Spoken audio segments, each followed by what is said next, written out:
hay otro elefante en la habitación, del cual no podemos evitar hablar, que es Irán. Irán es el otro elefante en la habitación y según nos dice The Times of Israel, han hablado recientemente 3 veces Netanyahu y Donald Trump. Y según fuentes del gobierno de Netanyahu, ambos están bastante de acuerdo respecto de lo que hay que hacer con Irán.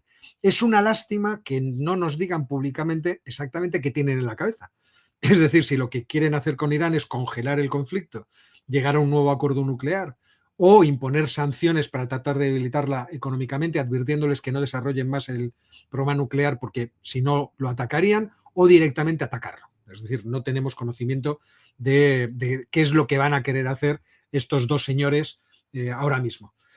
Es cierto que en medio de toda esta cuestión parece haber una posición en Irán, ¿cómo decirlo?, de indiferencia interesada. Han hecho declaraciones diciendo, bueno, a nosotros no nos importa lo que hagan los Estados Unidos, nos da igual un presidente que el otro, pero estamos dispuestos a negociar con cualquiera, a llegar a acuerdos, somos gente muy razonable. El gobierno de Pezeshkian ahora presenta ese aspecto, ¿no? Nosotros somos gente civilizada y podemos llegar a acuerdos perfectamente con Donald Trump o con cualquier otro presidente de los Estados Unidos. Es cierto que entre medias hay un problema, y el problema es que seguramente os enterasteis a lo largo de la semana pasada que el Departamento de Justicia de los Estados Unidos afirmó que había unos agentes iraníes que estaban conspirando para asesinar a Donald Trump.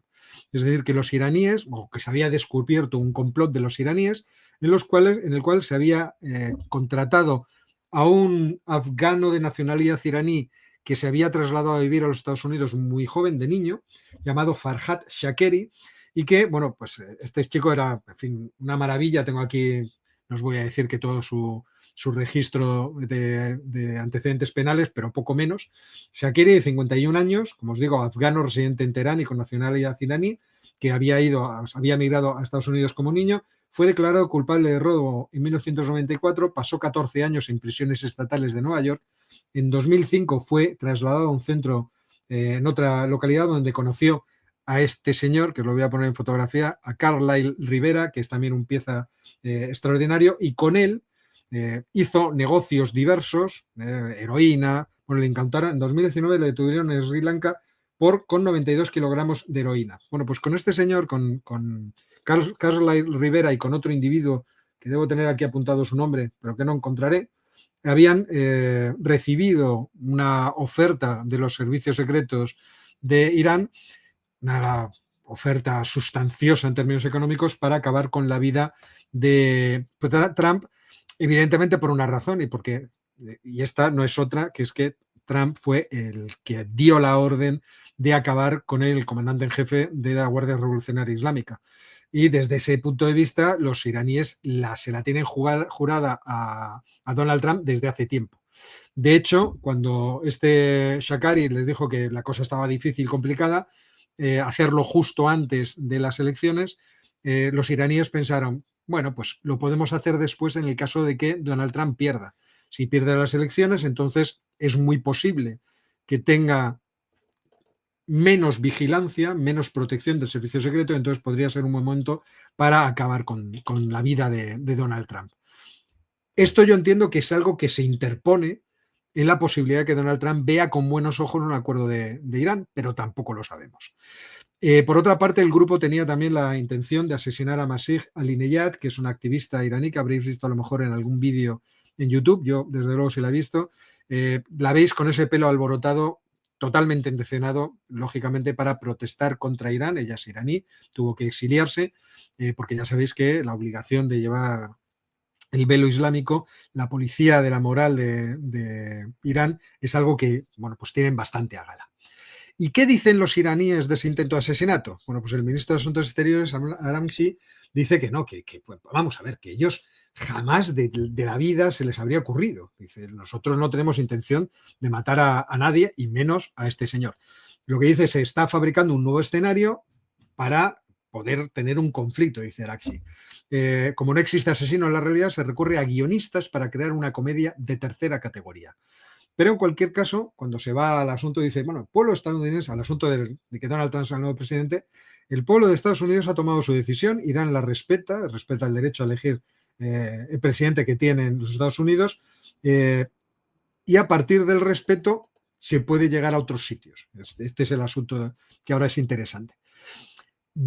Las declaraciones también se han extendido al que es el portavoz del Ministerio de Asuntos Exteriores, este señor, Ismail Baghei, que también ha añadido que ellos entienden que el complot es repulsivo, que ellos no están relacionados con él, que la acusación es completamente injusta y que lo único que busca es complicar las relaciones entre Estados Unidos e Irán. Y uno se tiene que preguntar, ¿qué relaciones? ¿Es que aquí realmente existe un intento de distensión entre Irán y Estados Unidos? ¿Es que los iraníes van a apostar por una distensión con Estados Unidos para evitar un conflicto de más alto alcance que pudiera poner en peligro, por ejemplo, las capacidades de extracción y de exportación de petróleo de los iraníes? Ya no digo el programa nuclear. Es que los iraníes, con el nuevo presidente, teniendo en cuenta que Donald Trump tiene un espíritu negociador, pretenden llegar a algún tipo de acuerdo con él. Y vosotros diréis, Óscar, estás especulando mucho, estás especulando demasiado. Ya, pero es que hoy, hace unas horas, nos enterábamos de esto. El general en jefe de las Fuerzas Armadas de Arabia Saudí se ha ido a Irán a conversar con los militares iraníes. Y esto, reconocedme, que es una cuestión que es bastante interesante. Porque aquí entonces lo que tendríamos es que la relación de los Estados Unidos con Irán, que siempre está producida a través de cauces intermedios, añade un actor nuevo, un actor importante, que es Arabia Saudita, y en una dimensión importante que es la dimensión militar.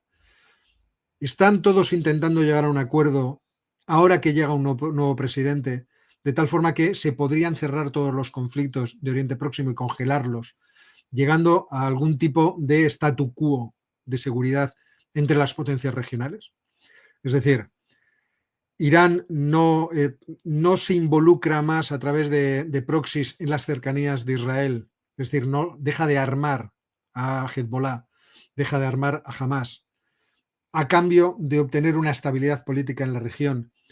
Y por otra parte, los saudíes pueden conseguir su propósito de llegar a acuerdos con los israelíes para abrir, por ejemplo, corredores de transporte, como el que estaba pensado entre Bombay e Israel para enviar productos a Europa.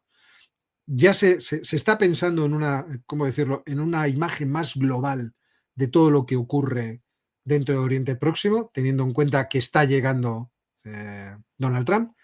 Yo creo que es una cuestión sobre la que tenemos que mantener un ojo puesto porque me parece muy interesante. Que quizá la llegada de Donald Trump no va a ser casus belli o razón para que Netanyahu y él y los Estados Unidos ataquen Irán, sino que a lo mejor lo que se está abriendo es una posibilidad distinta a varias bandas. Porque aquí hay dos signos muy significativos, o por lo menos tres. Uno, la visita de Ron Dermer a Rusia. Otro, que el comandante jefe del ejército de Arabia Saudita visite a los iraníes.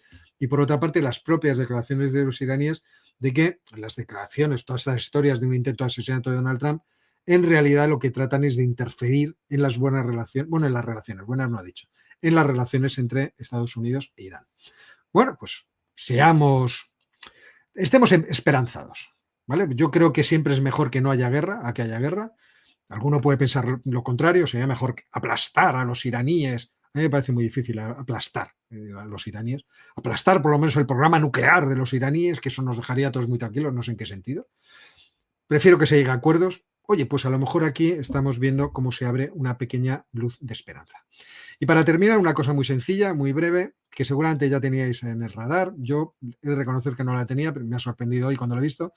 Israel ya está moviéndose para desplegar el sistema de defensa de misiles Arru-3 en Alemania en 2025. El acuerdo se había llegado en 2023, pero parece que ya está el acuerdo en marcha, de tal forma que Israel Aerospace Industries y MBDA Deutschland han llegado ya al acuerdo de implementar el proyecto que costaba la friolera de 3.500 millones de dólares y que, oye, también puede ayudarnos a entender por qué los alemanes han sido tan comprensivos con los israelíes desde el comienzo del conflicto de Gaza, y cómo han apoyado con sus declaraciones de forma constante y permanente a los israelíes.